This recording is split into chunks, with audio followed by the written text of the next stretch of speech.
السلام علیکم ورحمۃ اللہ وبرکاتہ. جزا اللہ ان محمد ما هو علیہ صلی اللہ علیہ وسلم.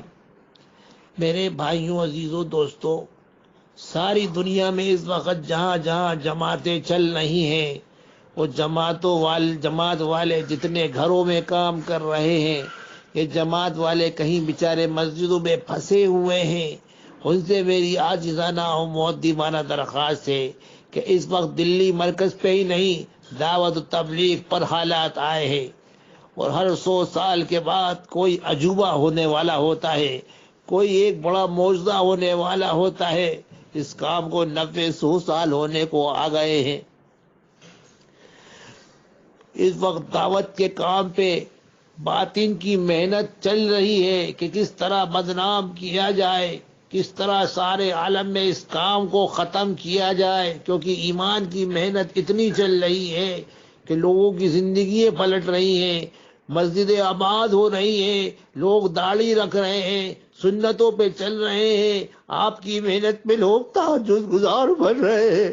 نہیں تو وہ شرابوں کے اڈوں پہ کام کرنے والے، جوئے خانوں میں بیٹھنے والے، کبابی، شرابی، اللہ والے، دیندار، تقوی والے بن رہے ہیں. آج وہ اللہ والے بن رہے ہیں تو لوگوں کو یہ بات اکھر رہی ہے. جماعت میں جو جہاں جہاں کام کر رہے ہیں یا مقامی کام کر رہے ہیں، ان سے میری عاجزانہ مؤدبانہ درخواست ہے کہ وہ اس وقت فری ہے.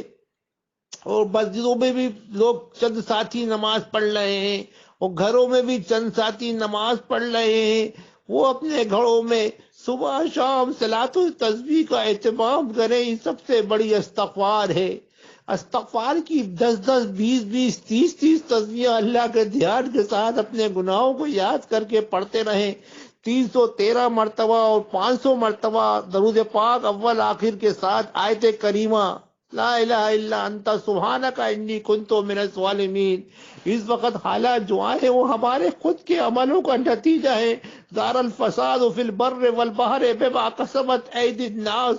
کہ تو خشکی و تری میں تم پہ جو مصیبت رائد ہوتی ہے وہ تمہارے خود کا عملوں کا نتیجہ ہوتی ہے. اس وقت میرے بھائیوں، اس وقت امت پہ حالات آئے ہیں. ہم دعوت کے کام کرنے والوں نے اس کام کی عظمت نہیں کری، اس کام کو عظمت سے نہیں لیا.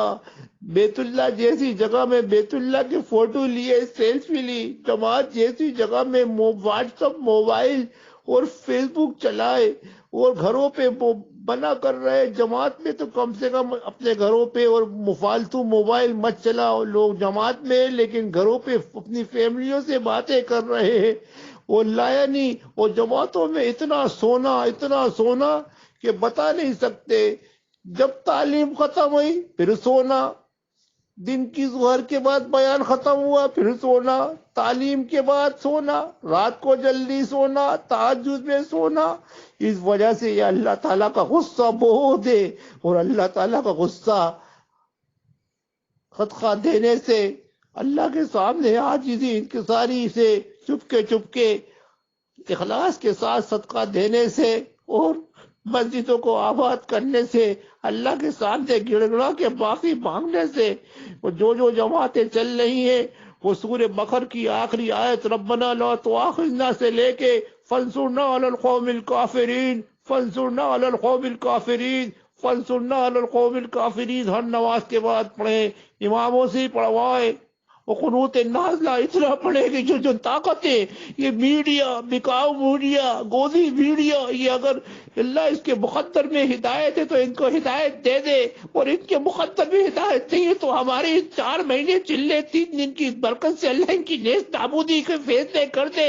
وہ سارے عالم میں ان کو ذلیل و رسوا کر دے جو مسلمانوں کو بدنام کرنے کی کوشش کر رہے ہیں. یا اللہ ان کو ہدایت دے دے. تو اس لیے پڑھنا پڑھانا ہوگا. رات کو عشاء کے بعد بھی پڑھنا پڑھانا ہوگا. 1-2 گھنٹے مصلی پہ بیٹھا جائے گا، اللہ سے مانگا جائے گا. تہجد میں صبح صادق کے 1 گھنٹے پہلے اجتماعی انفرادی دعا ہوگی. دعوت کے کام کو سیریس لے لے. میرے آپ سے بہت عاجزانہ درخواست ہے کہ میرا یہ آڈیو تمام دنیا کے دعوت کے کام کرنے والوں تک پہنچا دے. گھر کی تعلیم کا اہتمام ہو، تسبیحات کا اہتمام ہو، دین کی محنت کو اپنا مقصد سمجھے، ایک دوسرے کو دعوت دیتے رہے اور آئندہ نکلنے کے عزم و ارادے کرتے رہے، پورے 5 کام کرنے کے پورے عزائم کرتے رہے، اللہ سے روتے رہے، گڑ گڑاتے رہے۔ جیسے یونس علیہ السلام اس وقت مچھلی کے پیٹ میں تھے تو اللہ الہ الا انت سبحانک انی کنت من الظالمین پڑھ رہے تھے، ہم لوگ بھی اس وقت مچھلی کے پیٹ میں ہیں، پریشانیوں کے پیٹ میں ہیں، مصائبوں کے پیش میں ہیں۔ آپ سے میری درخواست ہے کہ میرا یہ آڈیو سارے عالم کے ایک ایمان والے کے موبائل میں ہو اور اس پر عمل کرے۔ یہ نہیں سننے کے بعد کبھی پڑھا کبھی نہ پڑھا، اس کو روزانہ اہتمام کے ساتھ پڑھیں گے۔ وآخر دعوانا الحمدللہ رب العالمین۔